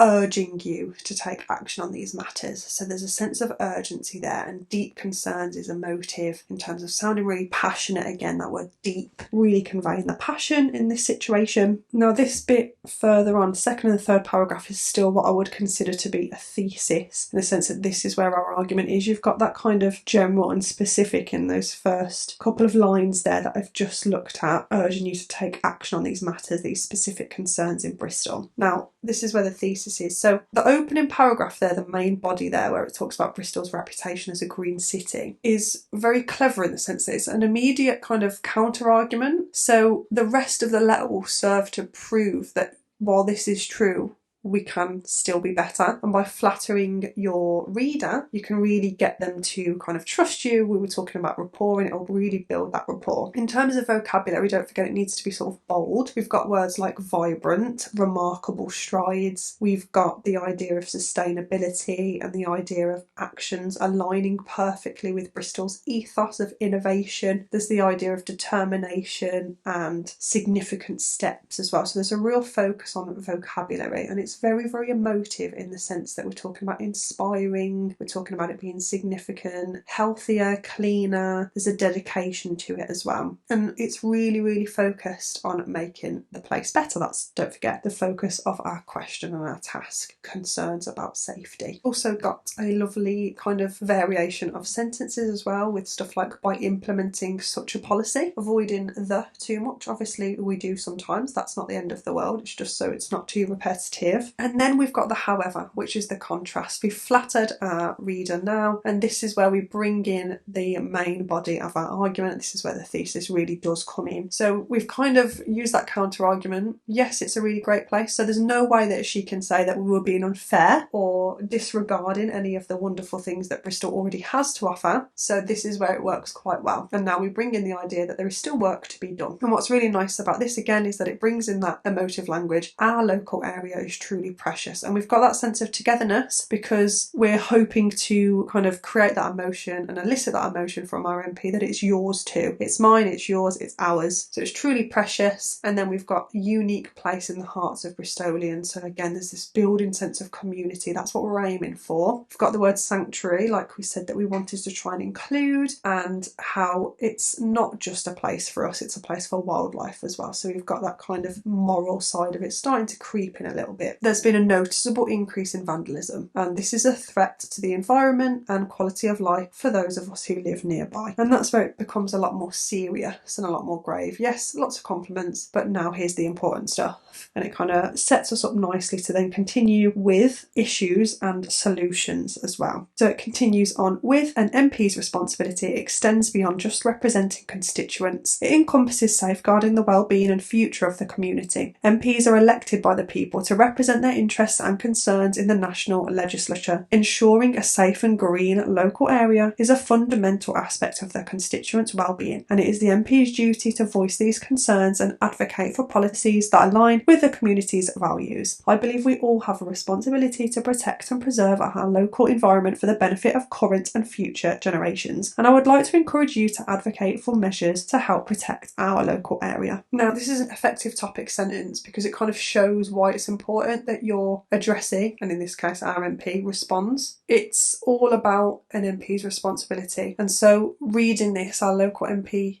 should recognise, oh, this person knows what they want from me, and that is what I should be doing because that is my responsibility. So I kind of feed into that. We've got punctuation being considered as well there with that semicolon, that kind of pause to really emphasise the idea that it encompasses safeguarding the well-being and future of the community as well. So it really kind of emphasises that idea of safeguarding. It's not just about representing us. Representing us includes these things too, and safeguarding is a really emotive word because it's all about looking after people. And then we've got that idea of ensuring a safe and green local area is a fundamental aspect, so fundamental, kind of highlighting how important and crucial it is, sounding really, really powerful language there to really show that you're passionate about this situation. We've got that word advocate in there, like we mentioned that we would use, and again we've got alliteration, protect and preserve, the word our, I, you, to really, really connect with our reader, our local MP. By including the idea of the MP's duty as well, again, you're giving them the sense of responsibility that makes it hard for them not to respond. So far we've got this really solid argument building. I'm going to read this next one and go on to the next slide because it finishes on the next slide. So it starts off, enhancing security measures within Barton Fields is indeed crucial to deter acts of vandalism and ensure the safety of this area, which likely serves as a vital community and recreational space. Installing a network of surveillance cameras strategically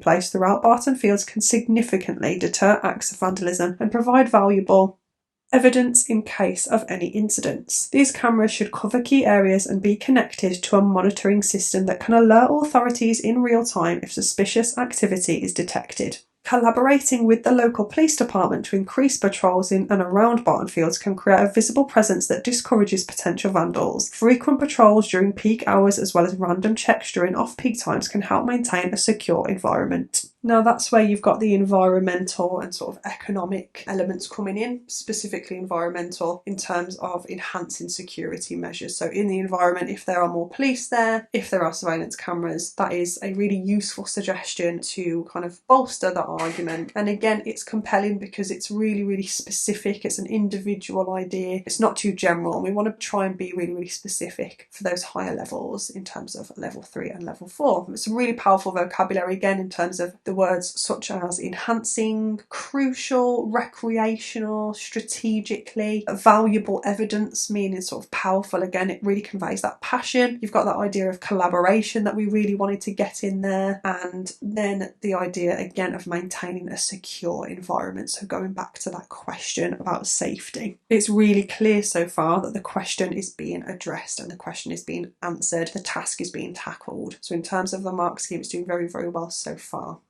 If you're considering structure as well, it would have been potentially quite silly to include a solution right at the start of the letter, because the purpose is to really grip them, make them trust you, make them listen. Whereas if you go straight in with a solution, the reader might think, well, who is this? And what credibility have you got to be offering me solutions? So you want to kind of build your rapport first. That's why we went with the flattery. That's why we then kind of suggested that there are issues. Then we suggested some solutions. So the point is, we've considered structure as well, and that's a really useful thing in terms of marks again. Now looking at the kind of social element, we've got engaging with the local community to foster a sense of ownership and responsibility for the park is an excellent approach to ensure its preservation and long-term sustainability. As our local MP, you can play a vital role in facilitating this engagement. As previously stated, Bristol is a pioneer for sustainability and being environmentally aware. Therefore, you and your constituency could host regular community meetings or town hall sessions focused on discussing the park's issues, future plans and ways residents can get involved.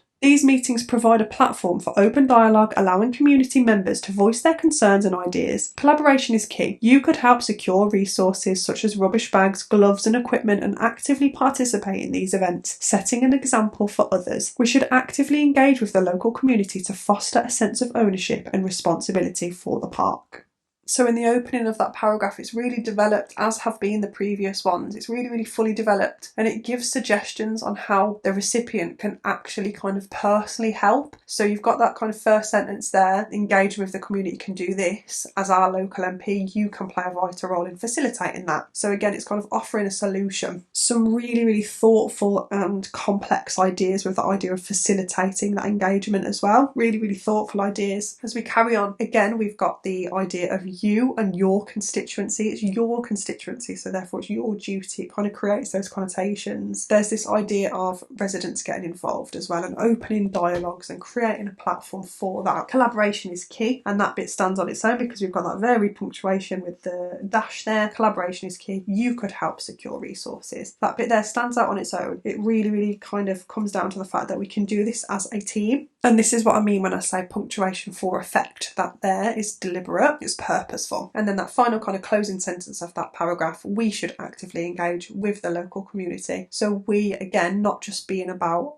her, but even me, this idea of togetherness to foster a sense of ownership and responsibility for the park. So ultimately, if you give people a platform, they will then get involved. And that doesn't mean that all the work is on her. So that's a really trusting, kind of valuable suggestion to her. Again, really, really thoughtful idea in terms of complexity for your mark scheme, because if you're considering these kind of things at that level, you will certainly hit level 4. Now finally, we've got sort of closing statements now. We've got that individual element, Kerry McCarthy, I kindly request. So it starts off with, Kerry McCarthy, I kindly request your assistance in advocating for these measures and ensuring that Barton Fields and our broader local environment are protected and preserved for generations to come. Together, we can work towards maintaining the natural beauty of our city and promoting a safer and cleaner environment for all. Thank you for your attention to these matters, and I look forward to your response. Your support and commitment to our local area are greatly appreciated. appreciated. Yours sincerely, concerned resident. Now you've got that real direct address with the name. It makes it seem even more compelling for Kerry McCarthy herself. So really important, and again, real level 4 features there for a letter specifically. Obviously if it's a speech to lots of people that won't quite work, but in this case it's considering how all of those intertwine the features of a letter and how you can make that really compelling. We've got that idea of togetherness again, together we can work towards, and it's a really lovely kind of closing emotive statement to show that collective responsibility again. So really kind of continuous theme of collective responsibility the whole way throughout, and it's really kind of finalised there. Now, a little bit of advice on what this one does here is ending your letter with exactly what you expect your recipient to do after they receive your letter. So here it says, I look forward to your response. Thank you for your attention, because that's what you want. You want her attention and you want their response. So the fact that it says your support and commitment to our local area are greatly appreciated, you're kind of anticipating that she will do that. And it's a really clever way of kind of encouraging a response, because then hopefully the recipient doesn't want to let that person down or let you down, because you kind of assume that they're going to do it. So it's a really clever way of finishing off a letter to ensure a response. Obviously we're not going to get one because it's an exam, but it's these kind of features that will put you in level 4, these kind of considerations that will put you in level 4. So what we're going to do on the next slide is have a look at the mark scheme and see where we would put it.